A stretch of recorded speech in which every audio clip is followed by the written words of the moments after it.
I still remember that there is a very big and huge ginseng statue. It is one of representative.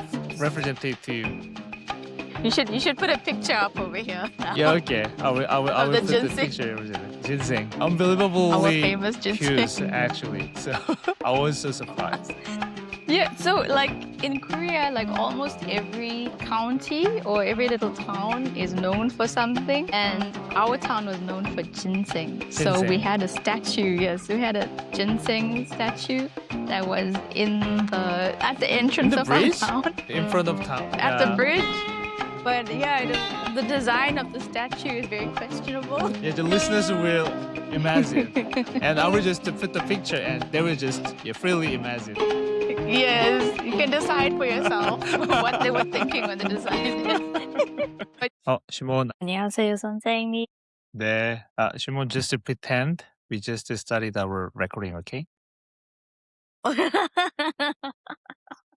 Okay. 알았어요. Welcome to the 네. podcast and thank you for being here. Thank you.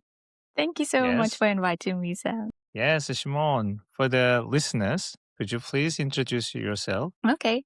Hi, everybody. My name is Simone Govender, and I used to work as an English teacher in South Korea from 2019 all the way to 2024. And now I'm back in South Africa, and I have just completed my qualification to be a licensed teacher. Sounds great. Yes. Okay, for the listeners, actually, this is the second recording because we had some technical issue just before. So we just talk about how time flies so fast, how fast time flies like that. So Simone went back to her hometown last year, and we were very surprised it already passed around 1 year. So yeah, it's crazy.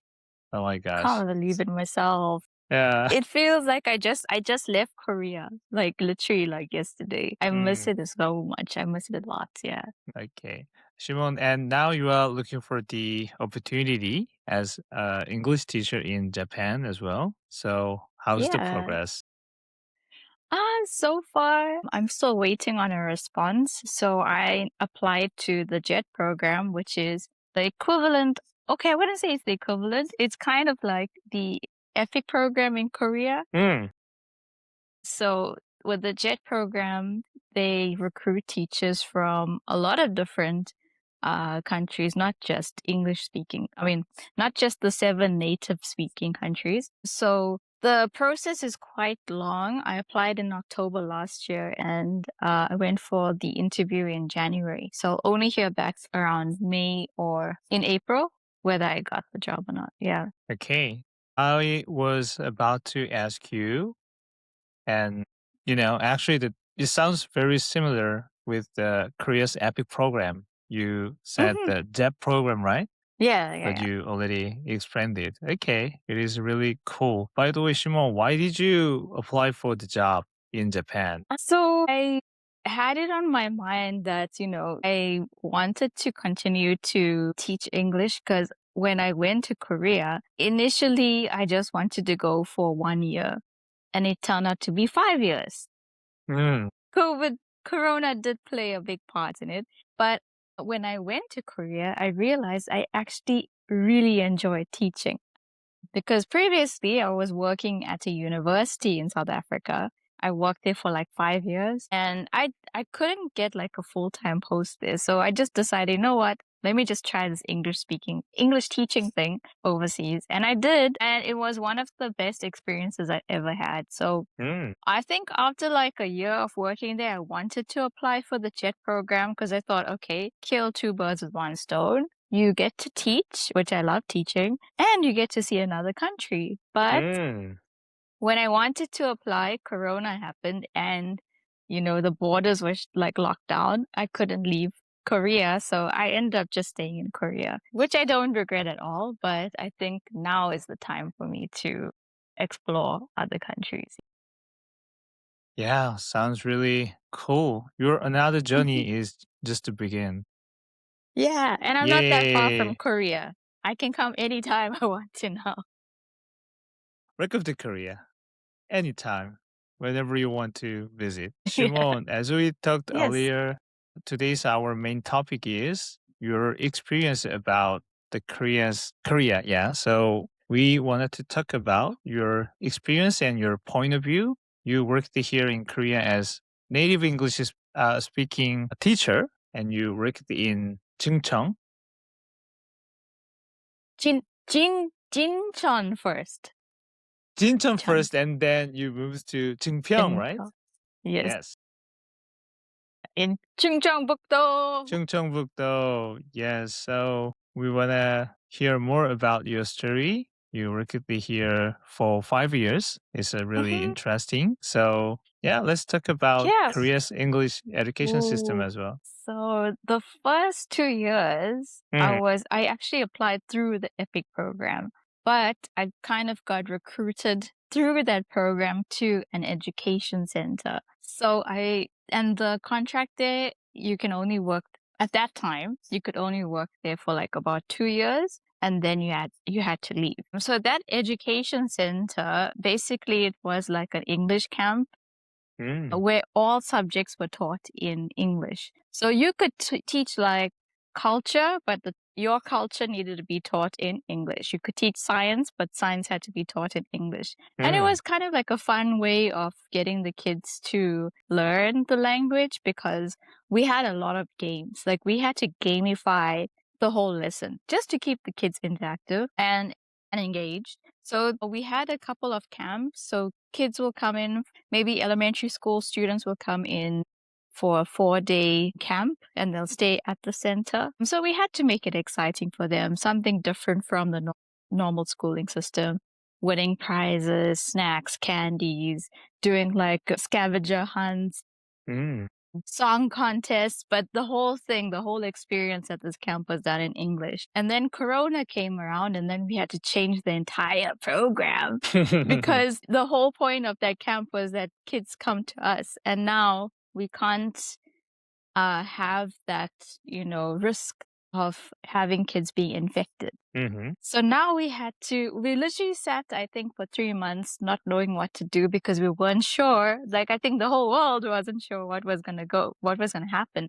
And eventually, the head of this education center, they all decided that we need to change our programs to being online, and they had to find methods of how to do that. So we decided to use Zoom.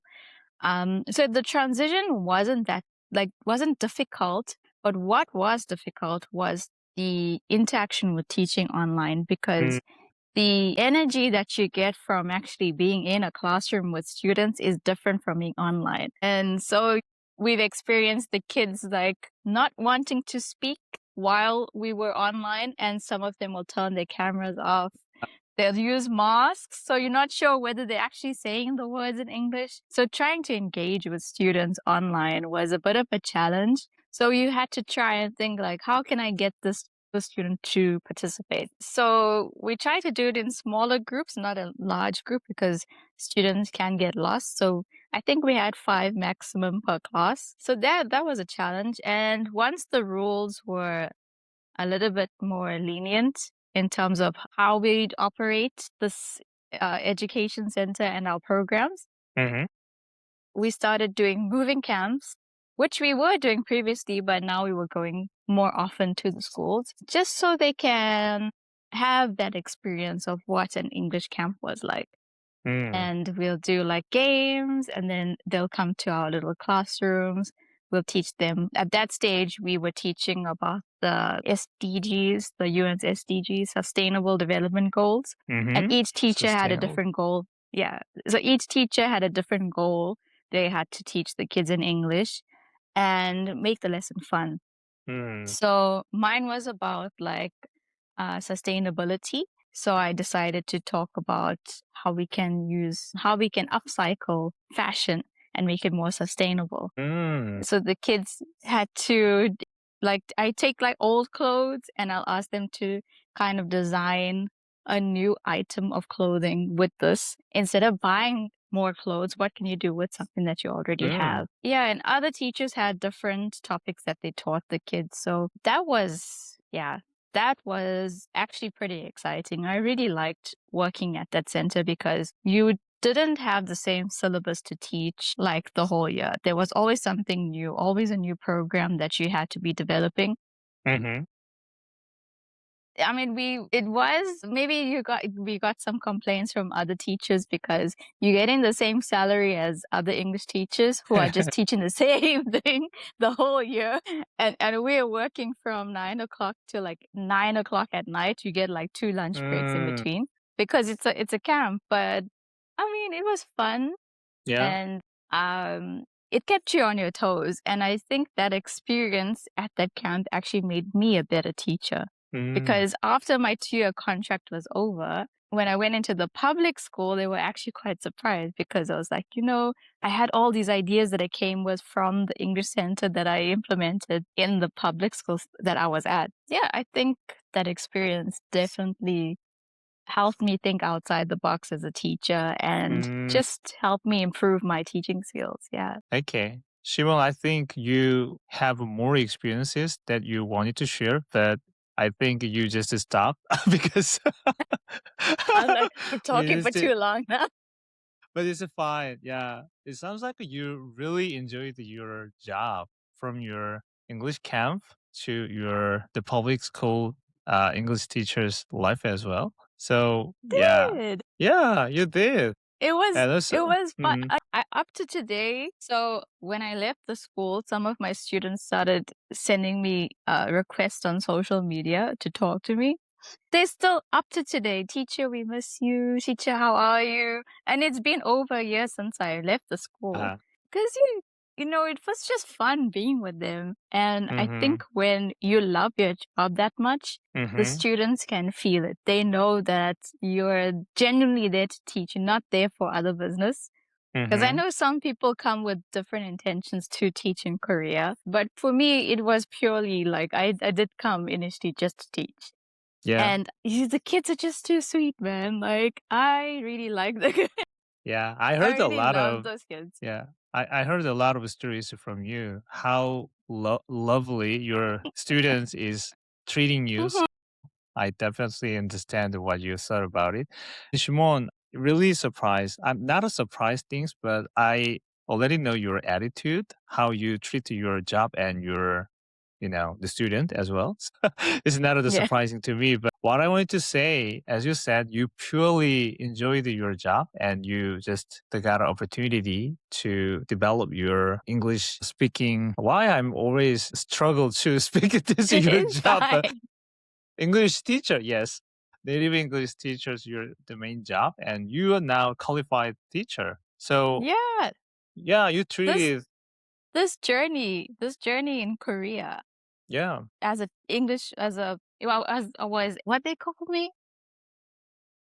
원어민 교사, yes. You're an assistant English teacher, but that journey actually showed me that I actually like teaching. And Mm, after like teaching for 5 years there, I said, no, I want to be a qualified teacher. yeah. So I did something called a PGCE, ACCE. postgraduate certification in English. Oh, sorry, what? Not English. Postgraduate certification in education. In education. Okay. Yes. So basically, if you already have your degree, so I have a master's degree, in media and culture studies, but they look at your undergrad, and if you have teachable subjects, then you're able to do this, a PGCE. So yeah, I decided to do it just to be qualified, and yeah, and hopefully, get a permanent teaching position in the Mm-hmm. future. Mm-hmm. Shimon, as you said, I also have some of friends like you who stayed in Korea as a native English teacher. And when they went home and they just studied the new life, I mean, they no longer developed their teacher experience and teacher certification things. But what I really surprised about you purely found you really like teaching in Korea and now you want to continue your journey like as a native Yeah. English speaker. And and also you will work in Japan. So yeah, it is like the journey of your Continuation. yeah, continuation. So I really like Yeah, to. because I was teaching at university, so I was a lecturer for 5 years. Mm, But I think what was different was that now I'm teaching a different age group in Korea. I taught mm-hmm. from elementary all the way to high school, and I think I like teaching that level because you are able to joke around in the classroom, be fun, be yourself, play games with them in English, try to make it more fun. And I think lecturing, you're just like, there's not much room to do all of that in a lecture, especially have like 300 or 500 people. It's hard to play games, Yeah, right. you know? I mean, you can do like icebreakers and stuff in the beginning, but you have to, I think the content that I was teaching was a bit serious. So the tone of the classroom is going to be different. Okay. Yeah.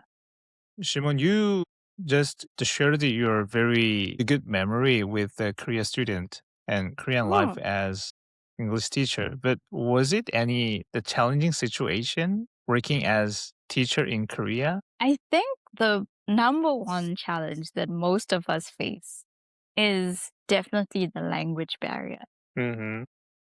because you're coming in to the country and I I think I came in with wrong expectations because on online when I was researching Korea, they're like, no, you don't need to know Korean. And even with the job, we didn't need to know Korean in order to apply for this job. So I went under the assumption that, oh no, people know like English, I can get by. Because previously I traveled to Singapore and everyone spoke in English. So Mm-hmm. it's easy to like communicate there. So I just assumed, okay, Korea might be the same. And when you get there, you're like, okay, maybe Seoul, like the youngsters, you might be able to get around with minimal Korean. I got placed in the countryside. And now if you speak like just 100% in English in the classroom, you're going to have like blank stares. Like the kids are just going to look at you and be like, what are you talking about? So I had to learn Korean to be able to teach. mm-hmm. Like even like words, like I never thought I'd have to learn dongsa, myeongsa, that those kinds of words just to try and help the kids make those connections between what is a verb, what is an adjective, when you're teaching and where do you find it in the sentence? Because the grammatical structure is different from English. So, in order for them not to like jumble their sentences and stuff, you had to teach them that like very slowly.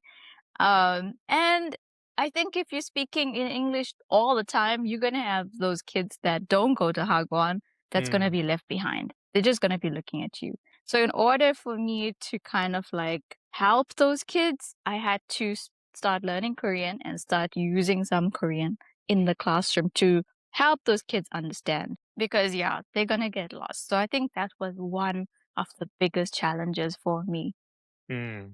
being able to break through that language barrier in school. So yeah, that was one of the biggest ones. Mm-hmm. Other challenges, I think getting used to the work culture Mm. here. That was a bit difficult for me because being South African, I came from an office culture that's like you can hear people having conversations through the walls. People will be screaming, "Hey, what you going?" Like there's literally a wall here, but you're like, "Hey, Kunle, what are you gonna have for lunch today?" And then Kunle on the side will be screaming back, "Let's go to the cafeteria." Like that's the vibe, and it was kind of like your work colleagues, but you uh, also kind of like it's like a casual vibe amongst each other. And then you come to the Korean working culture, and you're like it's like very stiff. You come in, 안녕하세요, and then you yes. go straight to your workstation and everybody is silent. The only time you talk is when the bell rings for lunch and everyone's like relaxed and like almost you can feel the atmosphere changing when the bell rings for lunch and everyone's like 갑시다. But as soon as you're back in the office and you're there to work, you work. Mm-hmm. You keep quiet and like the only time you actually converse like outside of lunch break is if it's work related. Yeah. Shimon, And like sorry, I've heard a lot about this kind of experience from the foreign people. I'm working in a the multinational the company, and sometimes the foreign visitors work together in a Korea office, and they always complained about the vibe. They don't like the very quiet and silence vibe in Korea office, and they describe it here is like the library. Everybody is just Yeah. working as silent as they can, and also the fun thing is that we are very love having like the dinner party together, right? So like the Hoshik? second, yeah, Yes. 회식, yes. So we like Yes. hanging out after work together as a team, and we do some the team bonding, the Mm-hmm. one and second round and third round. Second round. Yeah, we enjoyed the Which, time, and yeah. then the next day, I mean the after the hashik, and next day everybody just forgot about what happened last time. So it's also very interesting part. It's like we had such a great time like having karaoke last night at the 회식, and Yeah, then you come to work and like and 안녕하세요, then and then back 안녕하세요. to your computer. But yeah, you Yeah. get used to it after a while. It took me a while to adapt to that culture, but I realized I prefer it because I got a lot of work done. Compared Mm. to like if somebody is constantly coming and like talking to you about other stories during your work time, I think you know I would be bothered by that because yeah, I think when I was doing my teaching practice in South Africa, it was like a little bit disorientating for me Mm. trying to adapt now back to South African work culture because if I go and sit in the library is supposed to be a quiet place. But then you got somebody else coming and they're like, you're here. And they're like talking about random stuff, not work related. I'm like, I appreciate the conversation. Like, I appreciate the conversation, but I came to finish my lesson plan. So Mhm. you're just like, just trying to be polite. And like, yeah, yeah, sure. I got a lot of work to do. But so I did come around to appreciating that, work, you're working Mhm. and during lunchtime, that's your time to relax because yeah, you can get very productive during that Yeah. quiet time. Very productive and very serious. Yeah. Very serious, yeah. Yes. But I'm like, I think once you get used to that culture, you kind of like, nunchi, they say in Korea. Mhm. You know when it's time where if you want to talk to a teacher about something that's not work related, you kind of like can sense whether they're able to or not. Like maybe like while in the middle, if I have like 2 periods free and I'm working on a lesson plan, Mhm. I'll just peek over my desk and if I can see my co-teacher there, I'm like, oh, he doesn't look too busy. I'm like, 선생님, 커피 마실까요? Do you wanna have a cup of coffee? And they'd be like, oh yes, let's have some coffee. So you just have to sense it out, whether they're Yep. very busy or not. So it's not like a strict rule. Like you're working. You just have to check the vibes. Yeah. Well, Shimo, I think you're almost Korean. I mean, you know the Korean people very well because of your experience. So yeah, that's true. Actually, we are always sensing the people's stance Yes, and then yes. check whether how busy they are, and then we just have Mhm. some small talk or they grab a cup of tea or Yeah. cup of coffee. But even And you know though what? Even if I saw that my teacher was working very hard, I'll actually go make him a cup of coffee because he used to love coffee. So I'll make him a cup of coffee and I'll bring it to him. And they really appreciated that, like that small gesture, like, oh, thank you so much. Because they're too Mhm. busy to go and, make it themselves. So just being Yeah. kind, I think in the office also goes a long way.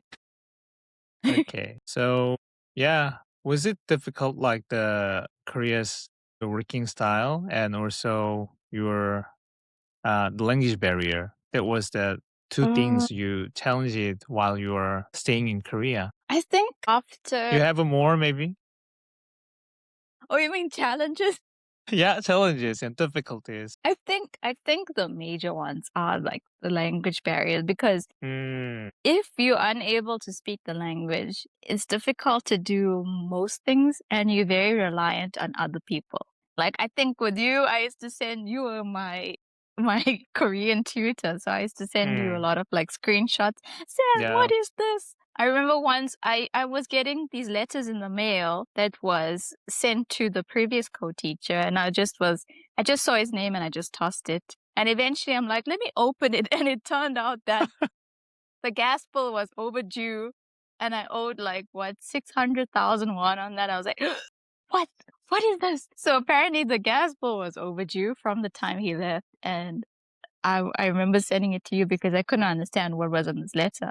Even like why is it in red and stuff, and you had to explain to me. So even if you have a translation app, I think that it's sometimes not enough. Dealing with your paperwork, dealing with visa renewal, and I had a car as well. So if you get stuck on the road, it's difficult to explain someone why you got stuck.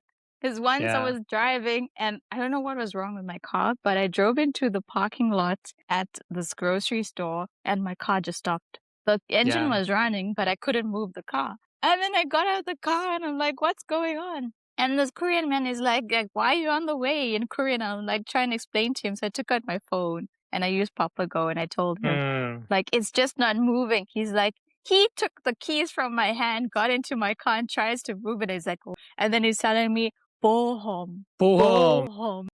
And I'm like, bohom. So I put it in Papago. It Yeah. said insurance. I was like, Insurance. yeah. I said, no, I called insurance. I'm like, yeah, 보았어요. He's like, oh, okay, 괜찮아, 괜찮아. Sometimes, like, not being able to have the language to explain your situation in the moment can be very stressful. Mm-hmm. So, Yeah. yeah, definitely, Wow. if all of y'all are coming to Korea, learn the language. Yeah. It sounds so stressful. If, like you experience like the challenging situation in and you cannot explain what your situation exactly to the people, and it made you really stressed. So Mm-hmm. yeah, but you're survived now. I I'm so happy survived, to yes. have you.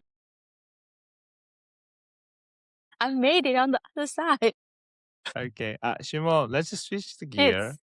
You expanded. You have been in Korea over 5 years. So I'm very curious. I actually already know what was your first decision why you chose Korea. But for the listeners, could you please talk more about your journey of Korea, living in Korea, and why did you make the decision to start your journey as English teacher in Korea, and what was your life here in Korea as Wow. well? Well, it was, I think there was a lot of like conversations that were happening around me when I was in university. I Mhm. think I was doing my honors and I heard like, students talking about, oh yeah, you can go and teach in China and you can pay back your student fees and stuff. Like you can go and teach there. I was like, really? And then I started seeing like adverts just posted randomly in the back, like of classrooms where they advertise, teach in Korea, teach in China. I Mm. never really took that seriously because at that stage, it wasn't something that I was focused on because when I was in university, my goal was I'm finishing my degree and then I'm going into the film industry. Mm. Things didn't turn out that way, but eventually when I got a job at the university, I was working there for like 5 years in a part-time position. But part-time basically means that they'll give you a whole lot of work and half the salary. Mm. You're basically a full on you got a full load to teach and you've got like a lot of marking, you got all the responsibilities. The only thing you don't do is go for these meetings or like professional development workshops that the university hosts. So I tried applying for the permanent position at the university because there was 3 posts available in my department. I applied every single year that I was there, but I never got shortlisted by HR. Mm. And I just couldn't understand, like, I'm working in the same job. Like, why aren't they shortlisting me for this position? And the same thing with my other friend who's now in Canada. He also was applying for the job and he wasn't getting shortlisted even for an interview. So we Mm. were like, something's wrong because clearly the department wants us, but It happened, by the HR, way. Tell me. they Tell have me their the own secret. HR has their own policies. So even though you have your master's degree and you fit the qualifications, they have a quota to follow, like gender. There was too many women in the department, so I think they wanted more males, stuff like that. What HR wants for that post is not necessarily what your department once. But my HOD really liked me. She didn't want me to leave. Even when I left to Korea, she was messaging me. She's like, "You're always welcome back. Please come back." She's very, very sweet. But so not being able to get a permanent post meant that, I couldn't buy like a vehicle because you're not sure whether you're going to get your you don't know whether you're going to get recontracted next semester because it was like a semester thing. You get contracted for each 6 months. Okay. So I couldn't do anything like to stabilize my financial situation. Like I couldn't take out like a loan to buy a house or anything because I'm not sure whether I'll be able to pay back that loan because I don't have a permanent job.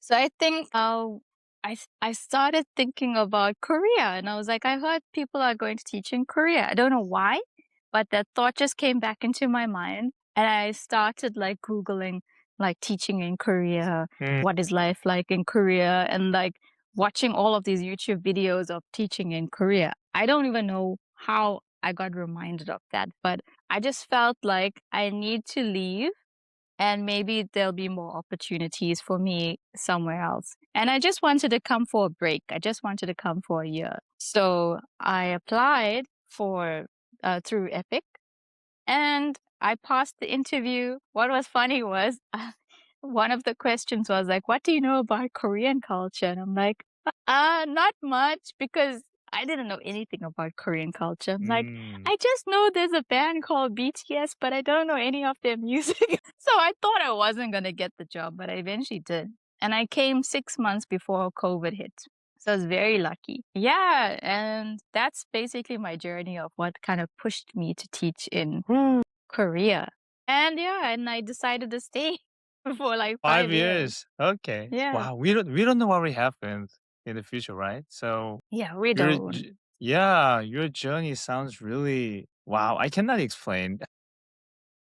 You You know just look what? for Somebody asked me, like, in the interview, don't you think you're taking a step down in your career? yeah, Because I'm a maybe. Yeah, lecturer and you want to be a yeah, teacher. yes, And I from was like, I don't see university it to like the that. like the Yeah. school. I was like, I don't see it like that. It's just more experience because it's still education. The fact that you're able to teach somebody that's like really young a concept means that you're a good teacher. So I didn't see that as an issue because now I've got experience at university and at school. So I Yeah, think but that's a good thing.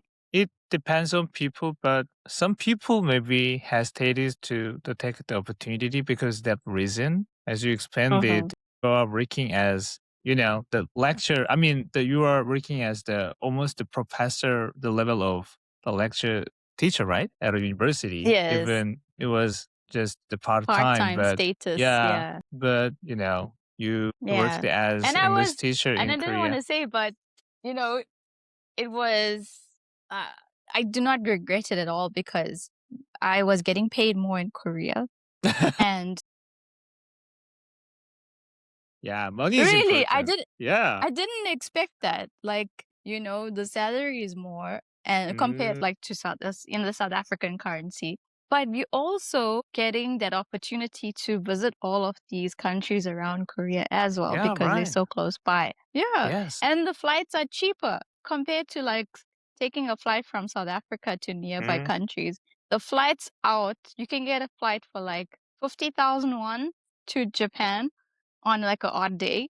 It's possible. yeah, it's You get those possible. random flights. Yeah. It takes just only 2 hours. It depends on the Yeah. distance and depends on the city, but the closest Japanese around 2 hours. Yeah. We can take it This there was by plane. this was like 2019 around that time. Mm. So things were relatively cheaper except fruit. Fruit's not cheap. But yeah, I don't regret my decision at all because it showed me that this is what life can be. And in terms of safety as well, I was walking on the street around like 10 o'clock at night and I didn't Mm, feel unsafe at all. You just, if you have a hankering for ice cream, you can just go out and buy ice cream. Whereas like here, I can't just walk on the road at 10 o'clock at night. really? Uh-huh. Yeah, yeah. It's not recommended. I mean, I can, but you might run into some issues here Mm. in South Africa. It's not recommended. Yeah, so yeah, do not regret my decision at all. Okay. Shimon, this is the different story, but I'm not sure, but from the internet and from the some article, South Africa is a little dangerous place. Is it true? I'm actually don't know any about information, So but I just heard from where people. where I stay specifically, it's not that dangerous because I kind of live in the middle of like sugarcane fields. Hmm. So it's not too dangerous here, but the crime rate is definitely higher than most countries, Mm, okay. especially in like very populated areas. You're going to get higher levels of crime, and that is a pretty historical thing in terms of like the economical situation of my country, and this is due to the effects of apartheid. So I don't want to get too much into like the history of that Oh, because yeah. that's going to take me down a whole nother road. But yes, we do have high levels of crime in this country. Mm-hmm. So it would be a smart idea not to go out alone at night. But I think it's not too bad in terms of like I went down to the beach the other day and I had my phone in my hand and nothing happened, like, because there's always people around. I think the Mm, danger lies is when you isolated alone and in certain mm, parts, dodgy areas. Like in the middle of town, you shouldn't be like walking around with your phone in your hand and kind of advertising that this is what you have in your hand mm-hmm. because it's kind of like you're inviting people to be like, hey, this is what I have. And people who Yeah. don't have might want to take it and maybe sell it for something else. So, yeah. Okay. Okay. So we are very curious about how diverse South Africa is. Is it very diverse? Yeah, it is. We have over, I think, 12 official languages and Wow, 12 official si- languages. 12. And we have minority groups as well that speak different languages. So sign language is part of those 12 official languages. We've got different race groups here, and that's due to the history of this country. Mm, So the first, I think, peoples that came and brought slaves to this country were the Dutch. And I think they brought people from Indonesia, from Malaysia, India, mm, Madagascar, other parts like on the coast of Africa. Because if you look at the routes that the Dutch were taking, they were taking slaves from different countries and bringing them to mm, the different colonies. So yeah, I didn't even know until I went to Korea when I met someone from Suriname. She was of Chinese descent from the Hakka tribe. And she said there's Indians in Suriname as well. And I was like, whoa. Like literally wherever the Dutch went, they brought like people as slaves from different countries to work oh, in their colonies. So when the Dutch came in the 1600s, they brought a whole lot of people from different countries. So that's why you've got a lot of mixed communities in South Africa. Like you'll talk to somebody, but they'll tell you their ancestor one is from Japan, their great great grandfather is from Indonesia, their mm, great grandfather is from Rhodesia, which is now Zimbabwe. So some people can be very mixed because of that history that we mm, have in the country. We got a large group of Indians that arrived in the 1800s to work in the sugarcane fields, which were mm-hmm. brought by the English when they came to colonize South Africa. So that's how I ended up here Wow. in this country. Yes. Which is surprising for a lot of Koreans. They're like, where are you from? Mori, or like, where are you from? Like, from South Africa. They're like, no, you're from India. I'm like, no, I'm from South Africa. Because they're like, your face is Indian, but like, what do you mean? Yeah. So yeah, my ancestors have been here like since the 1800s. Um, yeah, Before yeah, I m- go ahead. before I met you, I didn't know how many races are living together in South Africa. When we just think of South Africa, it reminds us just only the white and black people. They mixed Mhm. together, but we actually didn't know how many races are living there and how many ancestors they moved from the other countries. So that's the reason why maybe the Korean people are not aware of like that the different Yes. races are living together in South Africa. So I think a lot of countries, like once you study that, like the people that went to like colonize the areas, you'll see that the ancestry is quite mixed. They'll say, no, my ancestor, like my great great great grandfather's Chinese or something like that. You'll hear because of the history of colonization. That's how a lot of race groups ended up in this country. yeah, right. I think here Korea was colonized by Japan, and back then also colonized by Mongolia and China as well. So I think we are a little mixed together, but we just deny. That's why I heard about the Mongolian birthmark, right? Yes. The little birthmark on the back. Yeah. Mm, Okay. Yeah. yeah. So now you got a lot of people migrating from different countries to work these days in South Africa. So you'll find like people from Pakistan, from Mm, India coming to open up stores here. A lot of Chinese people because of the trade deals that we have with different countries coming and opening up businesses here as well. People immigrating from the US because I think African Americans, they want to come and live in South Africa to see, connect to the motherland or their culture and stuff like that, learn about South African culture. yeah. So maybe the listeners will Google South Africa South and Africa. yeah, they will check how many races and languages there. Yeah. So it's going to be very interesting. Okay. Thank you for sharing about this Yeah. I information. wish I could say more, but like I haven't read up well on that specific topic. Okay. So how was your life in Korea, Shimon? Was it Daily really, life? yeah, daily It life, was your daily fun. life in It Korea? was fun. I met so many people like in Korea. Like I made very good friends in Korea. And I think it's due to like that you're away from home, away from your family, and the only family you have now is your friends. So you kind of like if somebody's at hospital, you go to the hospital, bring their clothes, make sure they're eating well, pick them up from hospital, you become their family. Mm, So I think, I made a tight knit group of friends, forming that deep relationships with them because of being a foreigner in Korea. So yeah, like we almost every weekend we plan to do something together. Maybe like every second week. I'm exaggerating. So every second weekend we plan to go somewhere together, explore a different part of Korea, maybe even go to concerts together. We really travel throughout the country, and I think even you mentioned a couple of times like, wow, I've never been there, but you've been there. yeah, Shimon, I think you traveled a lot more than me. There's always something to see in Korea. I think that's the beauty of your country. Tourism industry, like they're doing a lot to try and get people to go to certain areas. Mm. So wherever you go, it's very well developed. Even if it's a small, like little plaque, but they maintain it very well. So like there's a lot of funds being pushed into like tourism in Korea, which I appreciate. So yeah, I had the opportunity of traveling almost every weekend. And there's always something to do. And I think that's why a lot of foreigners are attracted to coming to the country because there's never a dull moment. Mm.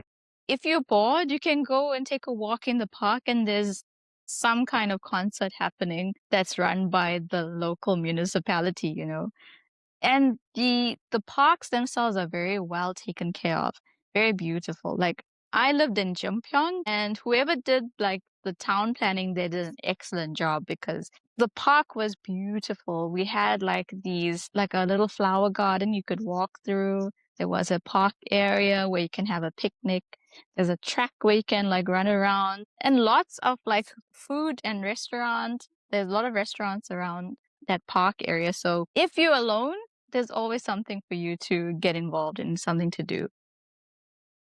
Great. I still Mhm. remember that there is a very big and huge ginseng statue. It is one of representative. You should put a picture up over here now Yeah, okay. I of will the put the ginseng, picture over there. Ginseng, our unbelievably famous ginseng. huge, actually. So I was so surprised. Yeah, so like in Korea, like almost every county or every little town is known for something, and our town was known for ginseng. So we Ginseng. had a statue. Yes, we had a ginseng statue that was at the In entrance the of our bridge? town, In front of town? at the Yeah. bridge. But yeah, the design of the statue is very questionable. Yeah, the listeners will imagine. And I will just put the picture and they will just freely imagine. Yes, you can decide for yourself what they were thinking when they designed it. But yeah, we had a ginseng festival every Mm, year. Oh mm. my gosh, that was amazing because you'd get like Korean singers coming down to our little town in Jeung-pyeong to perform. Like I remember one year Weinstein came and all my students were like, Weinstein is coming, Weinstein is coming. I was like, yeah, he's coming. And we were playing the music videos in class because we were like, Oh, hyping them up for him before his arrival to our town. So they were so excited. And then I think in Kayla's town, they had the Gochujang festival. yeah. Oh, not Gochu. Gochu festival. Yeah, Gochu. Gochu festival. Yes. So that was pretty cool because even your locals could be involved in that festival. And it kind of like spotlights the talent in your town. Like I had one of my students, he was a trot singer. So he always participated in those Really? festivals. Yeah, he was even on TV. Yeah. He was like a little celebrity in our town. Whoa. Mm. Wow. Okay. Good. Yeah. Okay, Shimon. Yeah, I think we're gonna change the topic because we didn't talk Okay. about our today's main topic. Oh my gosh. Oh, we Today, have a main topic. our main topic is about Korea's English education system. Oh. Yeah, you've been here for 5 years in Korea, and you taught English to the Korean student. So I think you felt something different comparing to your country for this English education system. So what is your overall thinking about Korea's English education system? I think that they do have a good system put in place in terms of how the textbooks are structured and the pace at which it goes, like 1 week learning us. Basically for conversation, which I was in charge of, you learn like a sentence per week. So I think the pace was slow and easy. But I think that sometimes the examples used in the textbooks were a bit far-fetched. Like, Sipo eats ostrich eggs every day in South Africa for breakfast. I'm like, that's a lie. Because, like, who eats ostrich eggs every day for breakfast? You know? So some of the examples used were a bit far-fetched and not really factual based. Mm-hmm. Even like the little stories there were a few things that were a little bit exaggerated in the textbooks. So I think you as the English teacher had to sit down and be like, this is what the textbook says, but this is the reality.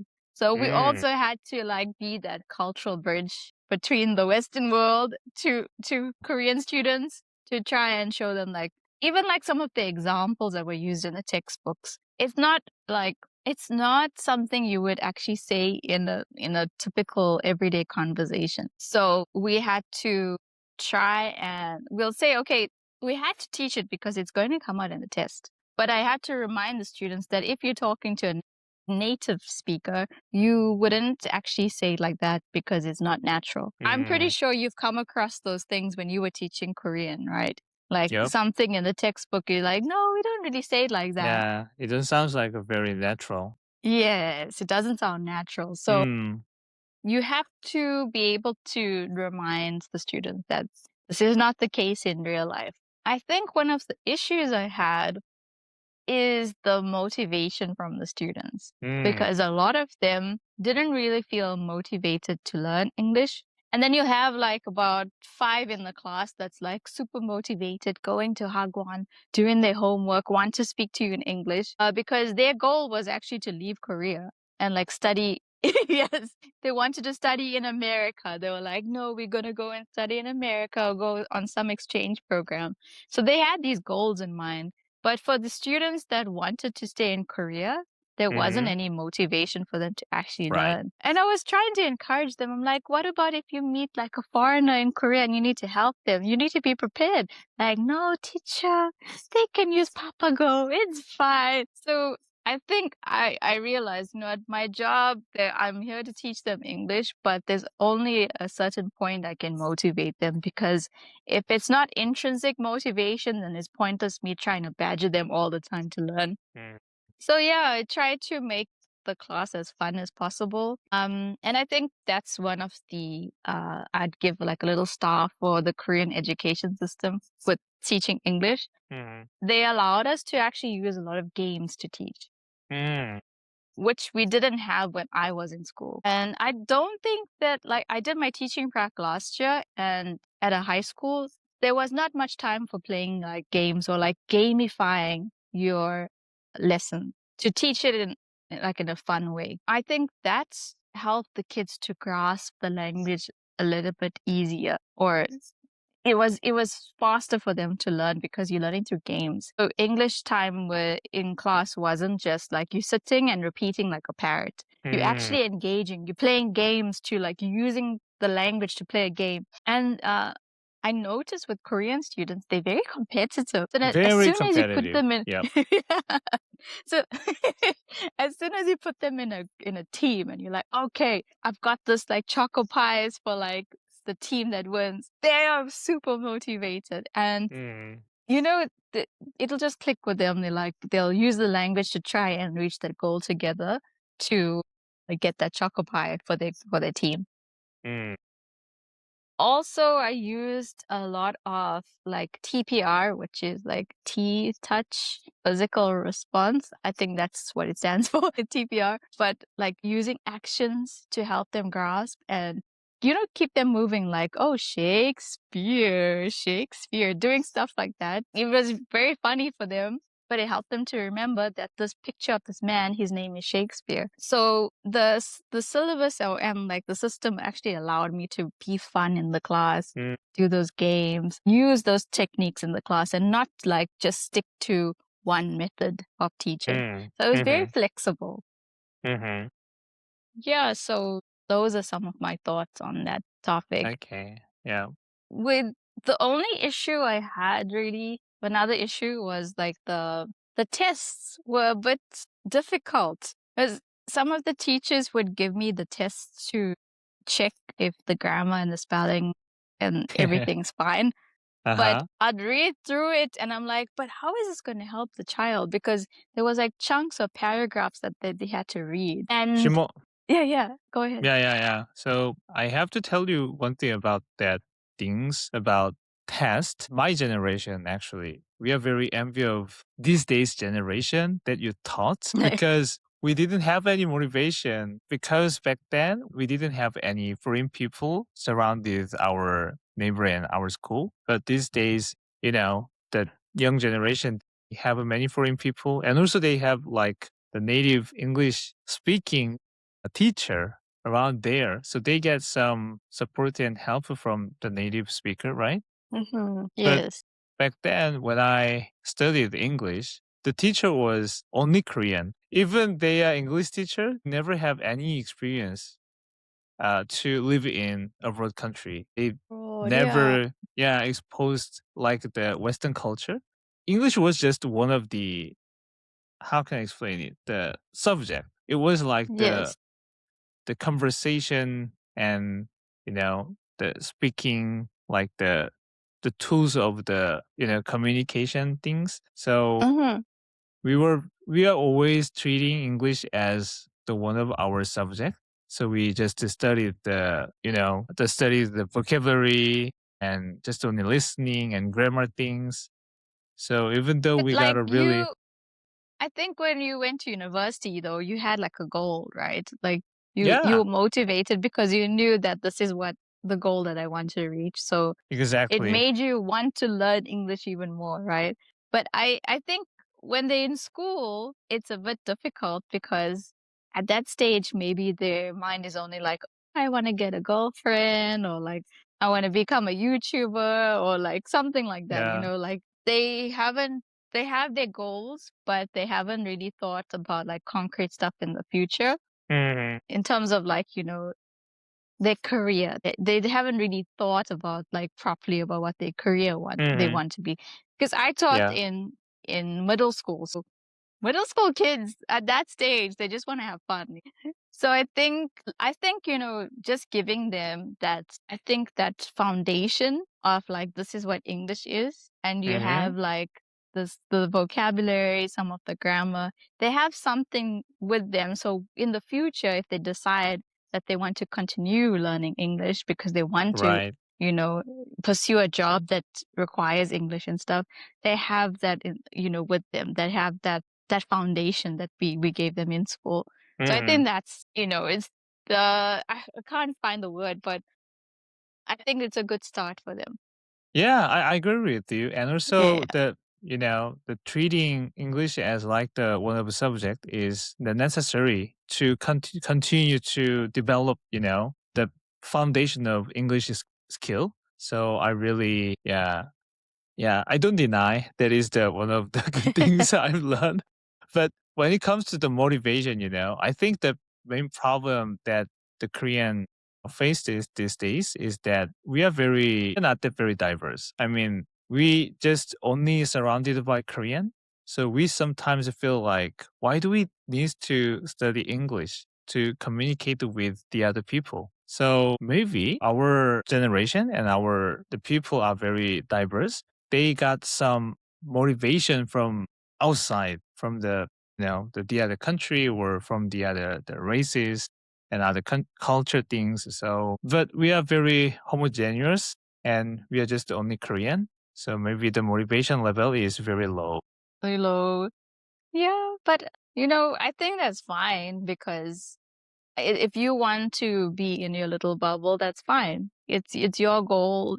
You decided that no, I don't want to learn English. I want to stay Mm. in my little town and I'm happy with my life. That's fine. So, and no, I really had to wrap my mind around that because, like for me, I want to learn different language. I want to connect with people. Like I have friends from different parts of the world and like I have friends from Nigeria, from Kenya, Philippines, America, like Korea. I have Mm. one friend in Japan, like, and that was my motivation to learn languages. And Me I either, actually. yeah. Like I want to make friends from different countries. So that was my motivation. And when I Mm. came to my middle school and I was talking to the students and they didn't have those dreams and I was trying to motivate them so much. Like, but don't you want to travel? You need English because English is like the middleman, right? For most countries, it's like the middleman. You go to Spain and if you don't know Spanish, you kind of can get by with English, right? Yeah, with English. They're like, no, we're happy in Korea. Yeah. And And I also really we had have to a wrap my Papago. brain around that. Yes, and we have Papa Go. And I think, I had to like wrap my mind around that not You everybody's goal is the same. Not Yeah, everybody exactly. wants to leave their little town. Right. And so I'm like, their motivation is going to be different. So I had to accept that fact that we all different. We all have different dreams, different goals. Mhm. And maybe for some of my students, learning English is not one of their goals. And I'm like, it's Mhm. just a subject in school that they need to pass. So Yep. I'm like, you You know know what? what? It's fine. You know what, Shimon? I 100% agree with your experiences and also you're saying because everybody Uh-huh. has the different goal and different perspective of a life. But Yes.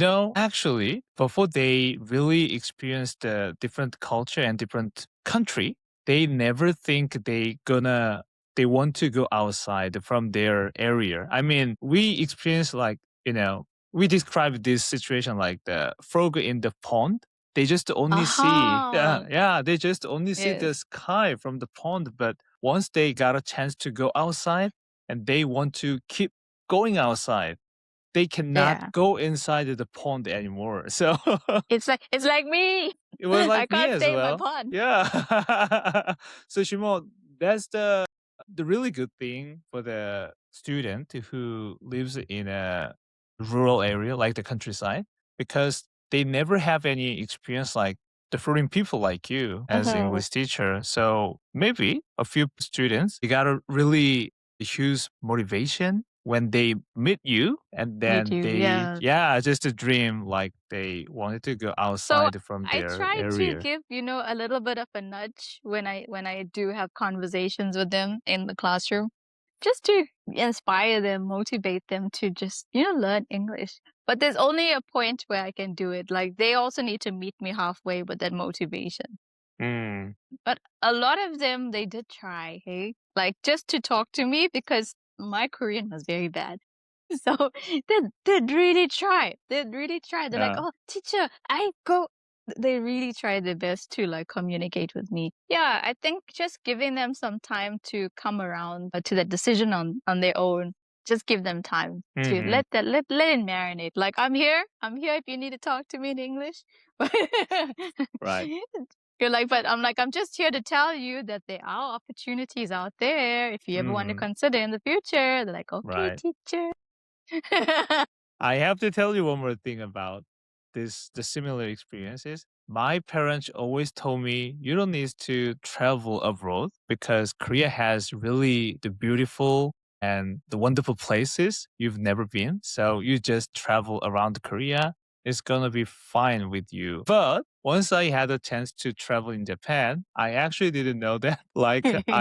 I like traveling abroad. So yeah, I really prefer to travel abroad once I just Yeah, to break my mindset from my parents. So here's the thing. Actually, we experienced the one thing and then we just never go back to our mind. So the true. one, Yeah. yeah, the one trial and one shot is gonna be very important for people to change their mind. Yeah, just taking that, risk. So I'm glad that Mm. I was there in the countryside to at least, expose these kids to what's available to them. Mhm. Because I was telling them there was one student actually in one of my schools. He was very motivated to learn English. And he's like, his dream is to become a fashion designer. And he Oh. wanted to, yeah, I was like very surprised because it's not like a typical thing that you hear, like, a boy saying to you they want to be a fashion designer. I was like, wow, that's really cool.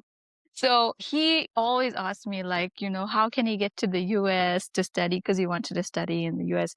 I said, you know what? Anytime, just ask me because I have friends that work in Canada and the Mm. US. So you could just message me and I'll send you the information on how to apply to these universities. So yeah, he's really motivated. He took it seriously. I sent him like some links from the university. So he's working on his goals to get there. So yeah, I'm really glad that I was there to like be that motivation for them to practice English and to expose them to, what's available. You don't need to just stick to your little pond. If you ever want to explore, there's opportunities for you to explore. Great. Yeah. You're a really great teacher. Yes. Because I learned nagging is not the solution. Especially middle school, you cannot nag. You're like, okay, here's the Uh, information. okay. Shimon, Yes. do you have any advice for Korean people? Maybe the Korea could learn from your culture and maybe vice versa. For my culture, Hmm. I Like we think talked about like the this, diverse. yeah, this might be a little bit harsh, but like, I think that as like Korea is progressing and becoming, more advanced, I think that this generation is kind of lacking that empathy that the older generation had. Because suing culture is crazy here. So people don't want to in Korea. People don't want to like really help people Mm, like because they scared that they might be sued because apparently like you could see somebody fall and then you go to help them and then they'll hold their neck and be like, oh no, you did it because you touched me, I hurt my neck, instead of being like, thank you for helping me. They'll sue you. So I think that whole like culture of like the potential of being sued and that kind of like affected how Koreans would interact with each other on a daily basis. Because I've seen, like, I think one day was like snowing quite badly, and we were on our way to the airport. So I was carrying my luggage and I was with Kayla. And as we were walking past, this old man across the street fell. And nobody went to help him out. So Kayla went and, like, picked him up and like I went to check if he's okay and like he's fine. So we like made sure that he got to like the wall so you could hold it and Mm, not slip in the ice on the snow. But nobody else came to help. Like he was literally on the floor for like a good like 30 seconds before we could cross the street and get to him. So I think like this generation, I would say that, try and still care for one another and not really worry about the consequences of just, helping out when you can. Don't be afraid to step out. And I think that fear of like being sued in the back of your mind, like you can assess the situation. I'm pretty sure the old man would be happy that you helped him get off the yeah, snow. definitely. Like in our culture in South Africa, people will come out and help. Mm, We're a very collectivist culture in South Africa. If somebody's car is stuck, you'll have like 5 people coming to help you. They will come and try and like restart your car. They will call like a tow truck to come and help you. You'll never be alone. If somebody is getting like robbed down the street, you got like 10 people coming to come for that guy. It's so you always know somebody will be here to help you in South Africa. It's perfect strangers. mhm. Because like I was in Jeung-pyeong, so it's a very like country like vibe, and I think I felt the care a lot over there because you Yeah. were surrounded by a lot of older people. But as soon as you move into like the city areas, like nobody's worried about you. Everyone's worried about Mm, themselves. mhm. So I think that may be the advice I'd give to like younger Koreans is don't forget the care that you had from the older generation. Try and Yeah. still keep that values that the older generation had in terms of like the care and support and the community structure. Yeah, that's what I would like to say. Okay. Shimon, on behalf of Korean who lives in Seoul, it's the city side, and I don't know how can I if it is okay to call me like the younger generation. I wanted I wanted to say from my mind actually not only the suing situation, but also we consider a couple of unexpected the situation we worried about. The first Mm-hmm. is like these days there are a bunch of cults. So they are just approaching to us like they wanted to ask like the direction or something, and they just brought us to the some very suspicious area and then try to get some money, something like that. So I don't know, but this is my maybe the personal experiences. I had this kind of situation several times, and then someone just asked me to something I just ignored. Maybe it's like the one of Yeah, consequence that I yeah. experienced, like lesson learned, and I never respond. Somebody Yeah. asked I mean, me, you got yeah, a lot of those people like trying to like, give you stuff, yeah, especially on the subway. Because I remember somebody came up to me and they gave me something, and then I took it, and he's like, "You have to give me like 5,000 won." But I was yeah, like, "But you gave it to me. Now I didn't give you money." So I get like, being scammed. It's a big thing, being right, scammed in Korea, and having those people from those cults trying to like recruit you. right. So, those are like issues to like navigate around. It makes sense to like try and keep to yourself, but I think like in the moment, The different, I was thinking specifically about those times I've seen people fall and people literally walk around them. This one girl got up the train, like I'm saying Shinkansen. The KTX is quite long, right? So KTX. you can, Uh yeah, huh. you can see like when you're getting off, like right at the end. Uh huh. I saw a girl fall while she was getting off, and people literally walked around her. Like, you think it's common sense for the person behind them to like pick up this stuff, give it to her. Also, it's like Chimo. the whole thing about like culture. Like, I didn't see it, so it didn't happen. So if I Yes. if I help them, they'd be more embarrassed. Right. Shimon, here is the Yeah. second reason. It is so relatable what you explained just before.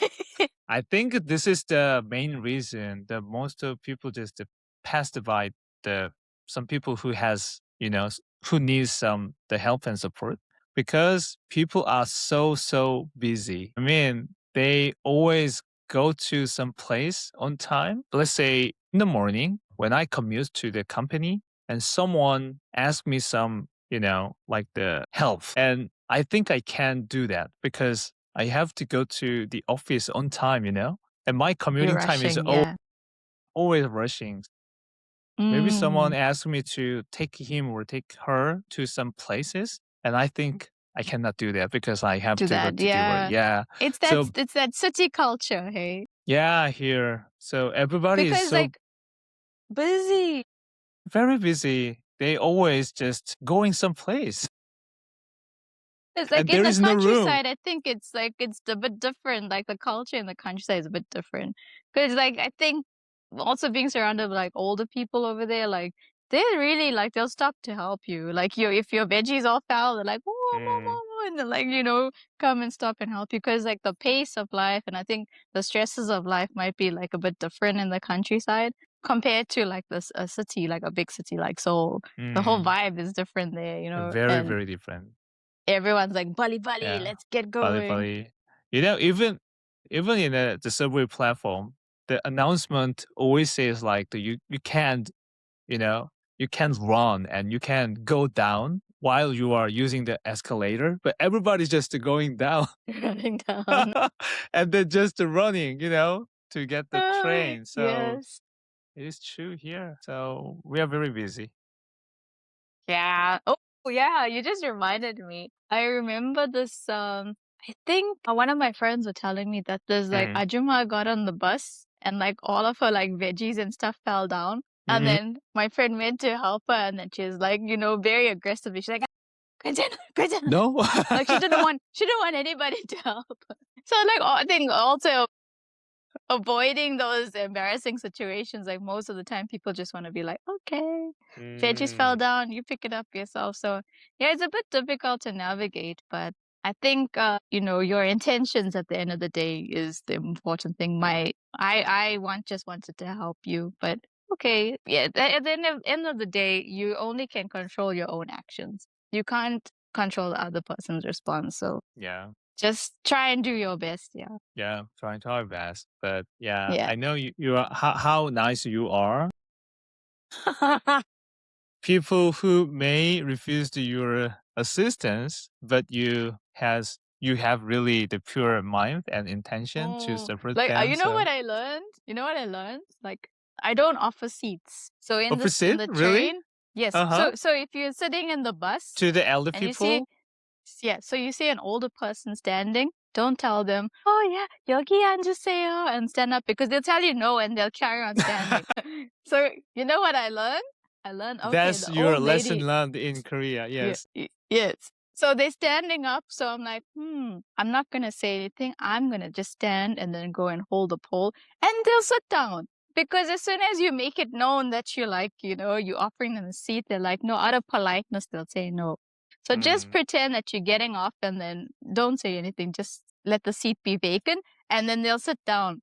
I started doing that and I realized that they'll sit down when you get up. Yep. 눈치. Yes. Korean 눈치. Yes. Okay, Shimon. Here is the last part. I want to know your final thought. So, what is Woohoo. your life motto for the life to share it with these podcast listeners? Ooh, it's gonna sound too deep, Sam. It's gonna sound too Very, deep. very So deep. Yeah. so I have this tattooed on my hand. It's called Memento Mori, which is a Stoic saying, which means like remember you will die. So the teaching behind or the philosophy behind that is that, don't do anything that you're going to regret. Like, and, treat people with respect because, you don't know what tomorrow is going to hold. You don't know when you're Mm, going to pass away. Death is going to come to us and we don't know when. So whatever you want to do in this life, go and do it. Go and travel. Go and explore the world. Take chances, take risks because tomorrow is not guaranteed. And like, it doesn't make sense holding grudges against people because the only thing grudges do is hurt yourself. So that bitterness, that grudge that you have, whatever you're holding against people, just work through it, because it's only holding you down. Maybe mm, talk to somebody about it. Tell other people, your friends, how you feel. How did the situation make you feel? Because we are people with emotions. It does affect us, but we shouldn't be holding on to things for years. So we should speak to people to make that burden light. So I think that's that motto that I've always carried with me since one of my friends passed away. She passed away at the age of 29 from cancer. And I really think that, this life is too short. So just Yeah. live it to the best that you can. Okay. Thank you for sharing your motto. By the way, I know the name of Stoic. Stoic means like, so it's a word to mean like, not showing like emotion. It comes from, Okay. I think, stoicism. Stoicism. This, yeah. So when my friend passed away, I was reading like all of these stoicism books from like Marcus Aurelius, and I think I can't remember the other guy's name, but there's a whole lot of like literature that was written about like trying to make your mind stronger and Mm, not being controlled by your emotions, because sometimes when you're like impulsive, you could make a bad decision. So it's all about making sure that you're keep yourself rational, think mhm. about things before doing it, strategize, that kind of thing. Yeah. Okay. All right. Good. Yeah. It's just so touching. I think everybody really happy to get your motto and just keep in their mind, maybe. Okay. Okay. Hopefully. Yeah. Thank you for your time, Shimon. No worries, Yeah. Sam. It was good I, to talk to you. yeah. All right. Have a great day, Okay. Shimon. Yeah. Thank you Okay. too. Bye. Have a good evening.